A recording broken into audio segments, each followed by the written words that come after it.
Hi everyone, it's Darlene. Welcome back for another video. Today I have a pretty simple watercolor using the Wreath Greeting set by Simon Says Stamp. It's got a lot of different pieces in it, but I'm just going to use this whole wreath.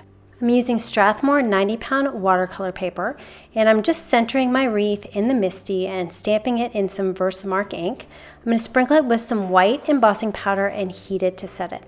Next, I'm going to take my T-square and draw a line on the right side and on the left side at the same place where the bottom of that center wreath is. So that way I can position each wreath the same. So I'm going to stamp this one on the right so that the bottom hits that pencil mark. Same thing on the left. I'll sprinkle embossing powder on both of these stamps and then I will heat it to set it. I'm going to go ahead and erase those pencil lines. I don't need them anymore. Now I'm going to take the same stamp and I'm going to stamp at the bottom and at the top. And I'm going to line up my wreath in between the two wreaths in the center on this side and the same thing on the left side. Now I'm going to go ahead and sprinkle the white embossing powder on these two and set it. And now I just have that last side to do the same way in between the wreaths on the left and the right, sprinkle it with embossing powder and heat it to set it. So now I'm ready for my resist. I'm using Distress ink in Picked Raspberry. So I'm going to put a little bit on my craft mat here. These are the artist brushes that I'm using by Ranger. I have the number 9 brush. And I also have my spritzer here. I'm going to cover the whole thing with water first. And I'm going to make this a pretty simple watercolor. It's just one color. So I'm going to cover the whole thing very quickly with a light coating of the pink. So that way I know I have pink everywhere because I don't want white anywhere. So once I get that done, while it's still wet, I'm going to move on and make darker areas. You want to continue on while your cardstock is still wet because you want the color to kind of plume out to a really nice watercolor design.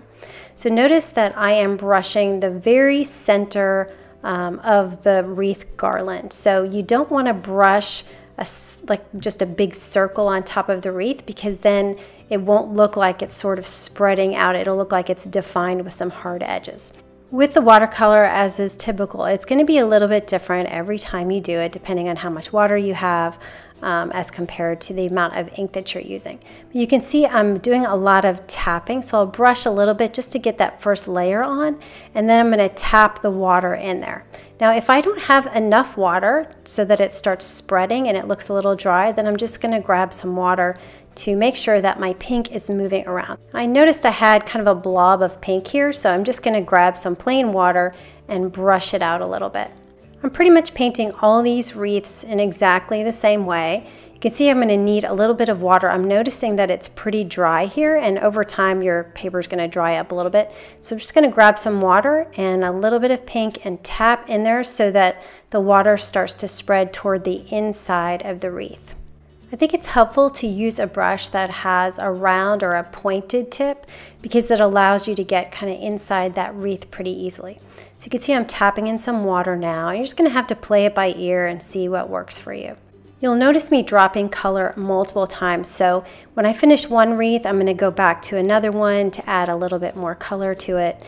And I noticed that the middle of this wreath is a little bit too light pink, so I'm just going to add some water and pull that ink kind of toward the center.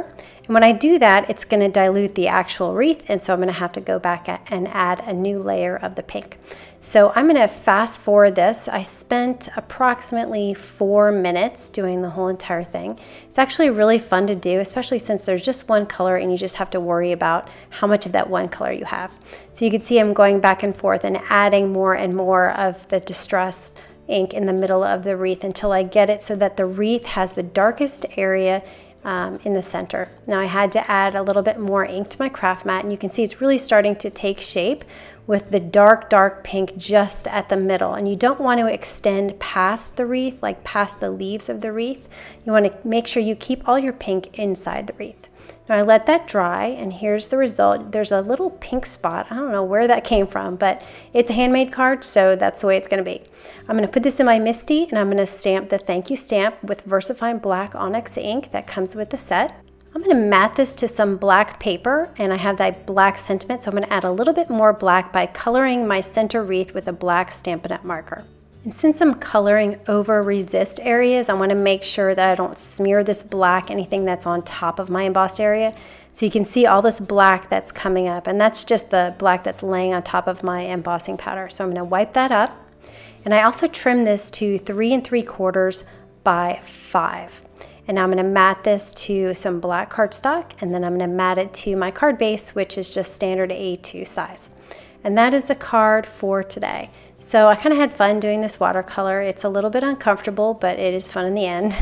Anyway, I hope you enjoyed that, and I will see you next time. Thanks for watching.